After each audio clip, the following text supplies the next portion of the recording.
everybody, and welcome to the finale of season 1 for If That Makes Sense. I was just sharing with the people on set that I'm actually so proud of us for being able to get through this first season. So many lessons have been learned, so many challenges have happened, so many exciting moments have happened, and I'm just so grateful, and even more grateful to you, the viewers and the listeners who've been super, super supportive. So I wanted us to finish this just how we started it. We started season 1, or rather episode 1, talking about the things that I feel, things that you want to know about me, but I also felt like it was more about, as we're starting the season, what do I want you to know about life so far, especially in my opinion. And I feel like I want to finish it by talking to you guys about the 5 things that I've learned so far in 2024. So beginning January all the way to December, which is where we are right now. The interesting thing is, I was telling a couple of people that for me, 2024 has been the worst year. Not gonna lie. I've not necessarily liked how 2024 was, because it started with a lot of turbulence, went on with a lot of turbulence. There were pockets of happiness here and there, but it was crazy. But recently, I did a audit about my life, and when I was writing through my gratitude jar, I realized it's actually been a beautiful year. It's just the bad things have been so magnified that it looked like a painful year, if that makes sense, you know, where the bad things are so big, the good things look like they were nothing. So as I did that, I ended up writing 5 things that I have learned, regardless of whether they were good or bad, and it's what I want to share with you guys today. So it's going to be a very short episode, but I hope it's an impactful one. Let's begin. Number 1, life is actually really good. Sometimes I go through Twitter, not very actively, or TikTok, or Instagram, and I feel like there is so much complaining. I watched Lydia KM's video a while back, and she was talking about how we need to stop scaring people out of sharing their successes on social media. Like when you share the person you're dating, for example, everyone is like, oh, be careful, unajua itaisha, and people will laugh at you and yada. Or you're sharing your job, you just got a great job, and then people are like, oh, you know, when problems come, everyone is gonna attack you. So it makes it feel like life is not good, so you shouldn't be showing what the good things in your life are. But I've come to realize this year, life actually is very good. Like I've just begun by saying, there are difficult moments, and if you choose to magnify them, you're going to have a really bad life. So for me, each and everything that I've been doing this year, I've tried to tell myself, life is good. It's not as bad as we're making it out to be, and focus a bit more on that. Trust your gut and be careful when something feels too familiar. Whew, story of my life. And I remember I said this in episode 1. Trusting my gut, because that is the Holy Spirit for me. And he is on my side. And he's telling me things because he wants me to know that this is not the path that God has for me. This is not God's will for me. Now, the familiarity is you find yourself in cycles over and over again. I found myself in too many cycles. There's a song by Jonathan McReynolds that says, it's called Cycles. It says, the devil, he learns from your mistakes, even when you don't. That's how he keeps you in cycles. Now, for me, the cycles often start with a very little feeling that this is a bit too familiar, where somebody does something and I'm like, I've felt this before. I've felt this insecurity before. I've felt this anger before. I've felt this jealousy before. But then when my gut gets me feeling like that, I'm like, no, you're overthinking things. I agree. Sometimes I am overthinking, but more often than not, I'm not overthinking. And the truth actually, like I said, the truth either comes out, or much later on, you're like, nanilijua, naniliona, but nikaamua sisikizi. So trust your gut and be careful when something feels too familiar. 3, give people a chance. There's something I run, I'd call it like a mantra, or this is something I like to say a couple of times. The world runs on the currency of human beings.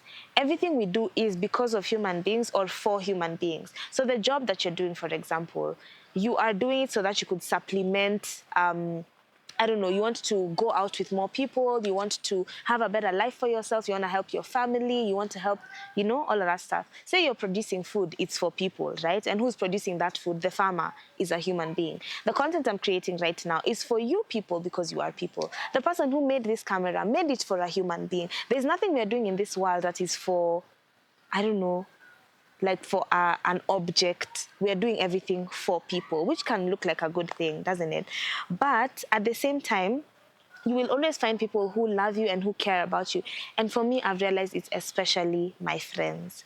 So I need to give people a chance, even when they let me down, even when I feel like they're not doing as much as I expected them to. I still need to give them another chance, because the world doesn't run on objects, it runs on people. Another thing I read also on Instagram is, you think you're an introvert because you like to be on your own, but in reality, you just love being at peace, and you're actually an extrovert around the people who give you peace. I've seen that reality in my life this year and also last year, where I became a shell of who I am. And it's because I was in areas where I wasn't experiencing peace. But the areas where I felt peace, I literally came out of my shell. So one person thinks Christine doesn't talk as much, but another one is like, she never shuts up. Why? Because I feel more peace on this side. So I realized I need to give people more chances, because then we can cultivate an environment of peace.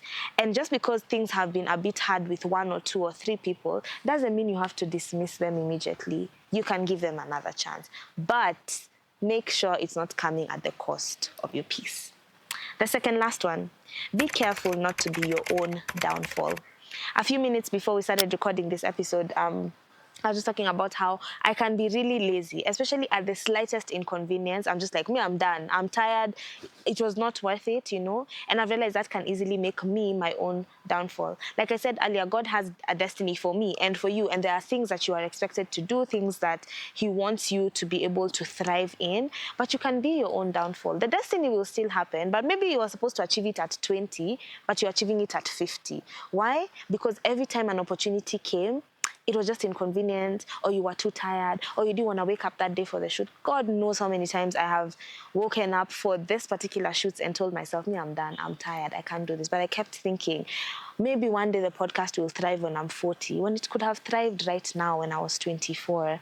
So be careful not to be your own downfall. It's easy to blame other people. It's easy to say that Nani didn't show up for the episode, this person didn't edit, this person did. But at the back of it all, the vision is yours. The goal was yours. So it's nobody else's fault that this isn't happening.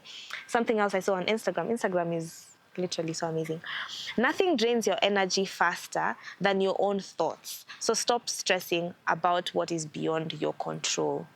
Sometimes the reason you are not coming out of your shell completely is because you're too in your mind. And I know that's a cliche, so I won't even overbear it. But that's just the truth of the matter. Sometimes you are your own downfall because you're comparing yourself to the bigger people in life, to the better photographers, to the better editors, to the better podcasters.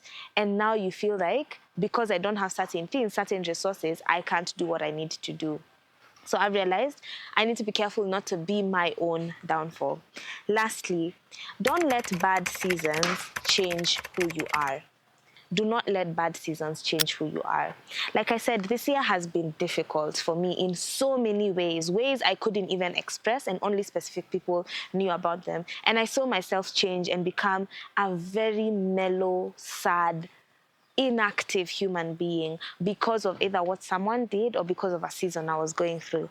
Then I asked myself, is this the Christine I want to become? Because if that persona if that persona stuck for over a year, that would have just become who I am. And I realized that's not what I want. I want to be the happy, bubbly person who says what she wants to say, when she wants to say, of course, keeping in mind people's emotions are very essential, but to become the very best version of myself, because that is who I want for myself, and not allowing a bad season to become who I am.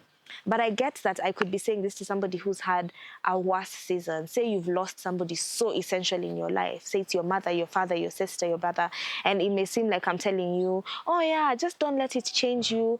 It takes time. Maybe for me, it took 3-4 months to wake up to that realization. It's okay if yours takes 2, 3, 4, 5 years, but you still have the chance to keep asking yourself, what version of myself do I want to see later on in life? Or who do I want to show up as every single day? So don't let bad seasons change who you are. that's it. That's really what I think 2024 has had for me. I don't know what it's had for you. I may put this up on Instagram just for those who want to look through them again. But I really hope that even as we've been shooting, if that makes sense, it's been impactful to you in one way or another. This was just the pilot season and I've thoroughly enjoyed it because, like I've said, it's pushed me in ways I've had to show up and in times when I never ever wanted to show up. And I'm even more grateful to God because He has provided resources through amazing people.